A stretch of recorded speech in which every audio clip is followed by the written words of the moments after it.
Hello friend, आपका स्वागत है पुष्पा की रसोई में। आज हम बनाएंगे चने का साग। चने का साग बनाने के लिए हमने लहसुन लिया है, मिर्ची लिए, टमाटर लिए, प्याज लिए और मूंग की दाल। सबसे पहले हम मूंग की दाल को धुल लेंगे और गर्म पानी में डाल देंगे।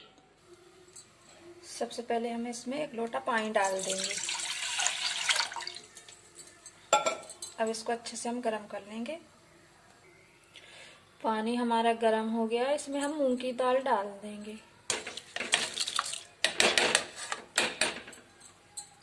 और इसको अच्छे से हम घुमा देंगे। आधी चम्मच इसमें हम नमक भी डाल देंगे। अब इसको हम 5 मिनट के लिए ढक के रख देंगे तो हमारी दाल अच्छे से पक जाएगी। हमारी दाल अच्छे से पक चुकी है। अब इसमें हम चने का साग डाल देंगे। इसको और अच्छे से मिक्स कर देंगे। अब इसको ढकना नहीं है, नहीं तो पीली पड़ जाएगी, इसलिए हम इसको खुल के ही रखेंगे।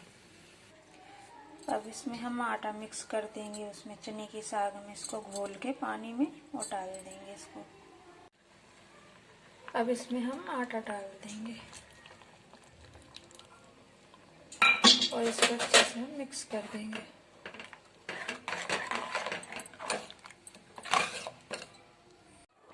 अब हमारा साग बन के तैयार हो गया। अब इसको हम निकाल लेंगे। सबसे पहले हम लहसुन को पीस लेंगे।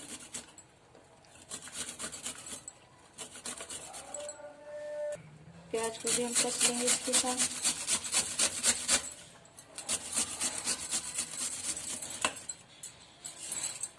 इसी के साथ हम टमाटर भी कस लेंगे।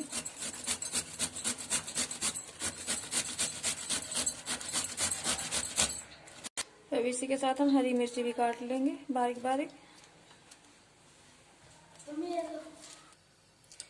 1 चम्मच इसमें हम तेल डाल देंगे। अब इसमें हम थोड़ी सी हींग डाल देंगे। कद्दूकस कर रखा था, अब इसको हम अच्छे से हम मिक्स कर देंगे। अब इसमें हम चने का साग डाल देंगे और इसको अच्छे से मिक्स कर देंगे। अब हमारा साग बन के तैयार हो गया है। मेरी वीडियो अच्छी लगे तो लाइक करना, शेयर करना, कमेंट करना और सब्सक्राइब करना।